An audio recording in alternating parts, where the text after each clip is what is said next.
A toast to England's funniest writer, ready to put the smile back on our faces. What do we fight that war for? Well, it is over. What am I doing about it? You're doing what you're good at, writing plays. I had enough of making people laugh. I want to make them see. I need to get out of London, somewhere quiet and trying to think for once. Our main character, A.A. Miles, who is an ex-World War I soldier. He writes plays for the West End of London, but he's at the point in his life where he's like, is it worth talking about? I mean, I just experienced the worst thing possible, is writing plays about people laughing and silly things happening. Is that the way to go?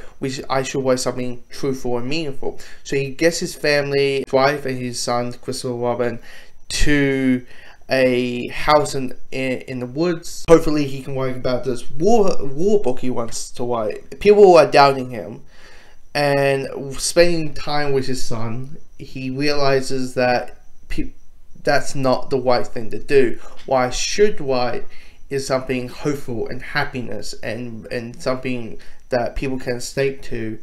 And he writes about a fictional character named Christopher Robin, who hangs around with Winnie the Pooh. Goodbye Christopher Robin is a heartfelt movie that has tragic moments out through the film. I mean, the core aspect of the movie is a friendship between father and his son, and how that friendship breaks. Because the idea of an author saying, I'll put my son into a novel that I'm going to write, and it's going to have the same name, same character traits, and he's going to be into the same stuff and all that kind of stuff, and probably for a parent's mind is harmless. You know, people can accept reality to fiction. People can easily do that. But for this case, when it comes to Christopher Robin and Winnie the Pooh, it isn't. People couldn't tell fiction to reality. They treated Christopher like he was the actual character that they read in the books. And out through the film, you can sense the tragic that happens through, and having Christopher even questioning himself what's fiction and what's reality, who loves and who doesn't. Because even a character like Ollie, who's the nanny, she's like seems to be the only character that is trying to treat Christopher like a normal kid and trying to give him a normal childhood.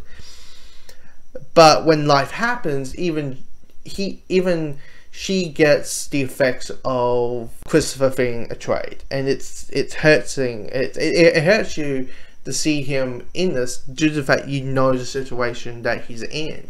So the acting of the movie, I mean, you got like Margot Robbie, who's a fantastic actress. I'm not saying it because she's Australian, and I have to say all Australian actors are good. I mean, she's a really good actress.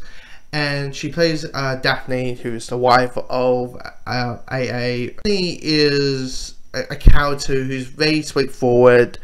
She's very practical. She's very, like, will tell you how it is and be like just the fact, like, AA is like, he's an artist, he's a creative person, you know, he's like, it has to come to me. And she's like, well, you better make it fast, better wait something, because, we have to pay the bills and all that. You know, she's kind of like that.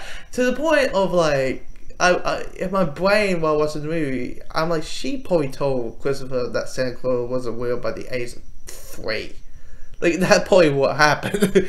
Because, like, you know, she, you know, does like, hello, my name's Tigger, and all that kind of stuff. And Christopher is playing along with it. And immediately she says, like, Christopher, Tigger's not real, right? Like, it just was me doing the voices. And it's like, oh god, you keep the imagination alive. But it does a really good performance. The only like sore thumb, like not bad, but the sore thumb is the guy who plays the adult Christopher Robin, but he's only in the film for 10 minutes.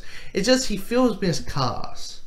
I don't know if it's the voice, maybe it's the dialogue, maybe it's the script, maybe he doesn't pull off the, like, because this movie has a lot of, like, true British dialogue, like, oh, like, doogly, and how, oh, shall we go, you know, using really posh words and big, British words out for the film.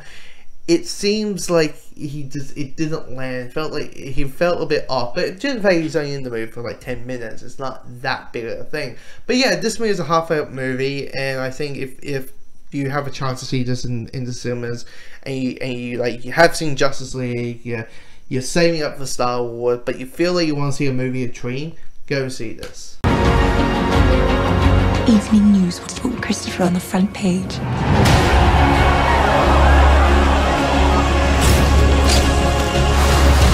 Why does everyone like Winnie the Pooh so much? After the war, there was so much sadness. Then Winnie the Pooh came along. Shall we go to the woods? I've got heaps of writing to do, I'm afraid. He has to be allowed to grow up. He has to know he's important. Radio interview, newspaper interview. He can't do all this. He's rather good at it. He's a little boy.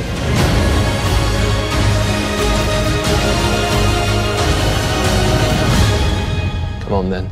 Where to? Home, I should think.